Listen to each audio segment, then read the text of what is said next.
Hey guys, it's Kathleen with Thrifty Britches, where it's not cheap, it's thrifty.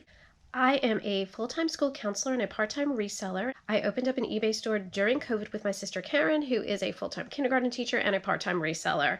And together we make up Thrifty Britches. If you are interested in seeing more reselling content, please be sure to hit the like and subscribe button, as well as the bell notification button. It really helps us out in getting our YouTube channel seen, and it really helps us with the YouTube algorithm. Okay, so today I'm doing something a little bit different because I've just come into a bunch of pairs of shoes that have just needed a little TLC to get them up and ready to be listed. In the last couple of months since I began my reselling journey, I have picked up a few pointers and a few tricks, if you will, for getting things a little bit more cleaned up and spiffed up before I take my pictures and get them listed. And one of the things that I've learned is how to breathe some life into shoes. And I think that's something that we can all use, especially if we're going into garage sales and yard sales coming up.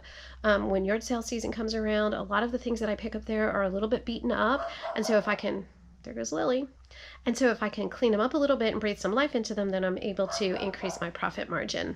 So I have 3 pairs of shoes. One of them is barely damaged at all, but you will be able to see how with just a 5-minute little cleanup job, I'm still able to get off some scuffs and to sparkle them up a little bit. The second pair is a little bit more beat up, and the third pair is the worst pair of the 3. And so I'm just going to kind of walk you through the steps in time-lapse video to show you some of the things that I do in order to make them look a little bit more presentable before I list them. All right, let's get started. Okay guys, so the first thing that I'm going to work on repairing is this pair of Stuart Weitzman pumps. And as you can see, I picked these up. Well, can you see? I picked these up at Goodwill for $5.99.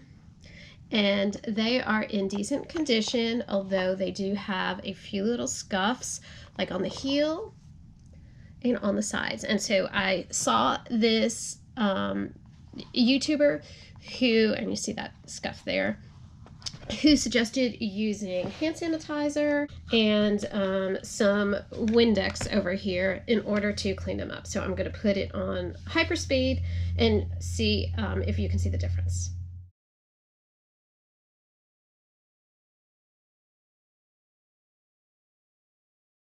Okay, so here they are. They do need to be just wiped down just a little bit more because they've got some of the fibers from the cloth, and I really did do just a quick job, but you can see that even though the bottoms need to be cleaned, that the scuffs are pretty much gone and that they are nice and shiny. So then I will just clean the bottoms and get them listed. Next up, I have a pair of a navy blue Stuart Weitzmans, and these are in definitely rougher condition.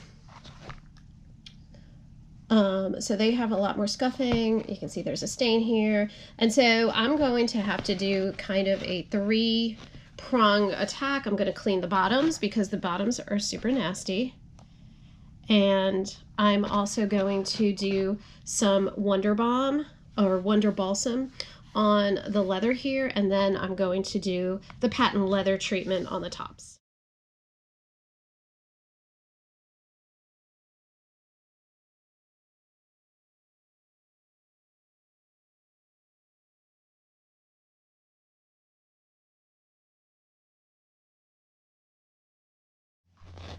Okay guys, so this is the finished product. I hope you can see it. It's super rainy today, so I've tried moving my light a little bit closer. I know it's hard to see, but we got out all of the scuffs. The patent leather is super shiny. That little mark that was on the side is completely gone, and they are just looking in really good condition and just a whole lot better. So the best thing that I ever bought was a recommendation by Lori from Lori's Boston Found, and it was this Dr. Martin's Wonder Balsam. And you just smooth it on, and then I just took a microfiber cloth and just kind of buffed it out, and it takes out everything. Things that are looking kind of old and ratty it breathes new life into them. So it is well worth the money. I want to say that I paid about $10 or so. I'm not really sure, but I will definitely post a link to it so that you can easily find it and purchase it. Well worth the money, and a little bit goes a long way. I've been using the same jar for about 5 months. Okay, guys, so this is the last pair that I'm going to do. This is a pair of boots. They are Kamek boots, as you can see. I don't know if you can see, but they are super scuffed and nasty looking. I've kind of been putting them off because I knew they were going to be such a big Magilla. They have a scrape on the side there. This one is only slightly better.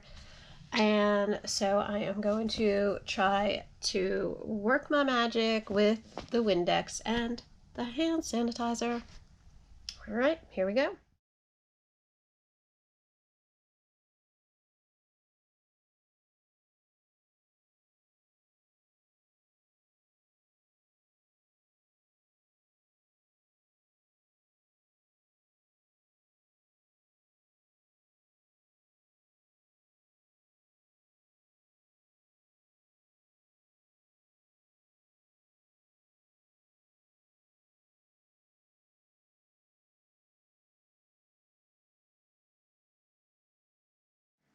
Okay, guys, that is the finished result. They are not perfect, but they are definitely better.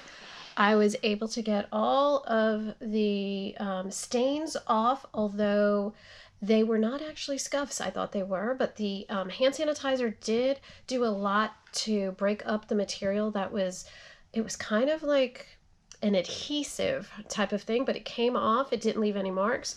The only really bad marks are the ones where you would expect from the boots rubbing together. But other than that, they are ready for me to list. In fact, I'm going to list them tonight. And I was even able to clean up the bottoms. The bottoms are still drying a little bit, but they definitely look better than they did. And the only things that I used were these 3 products. Hand sanitizer, just your run-of-the-mill Walmart special.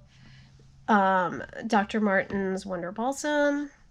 And then not even real Windex. That's it. That's all you need to get your shoes ready to list. Thank you for joining me for today's tutorial, and I will see you guys on Wednesday with my next thrift haul. And remember, it is not cheap, it's thrifty. Bye, guys.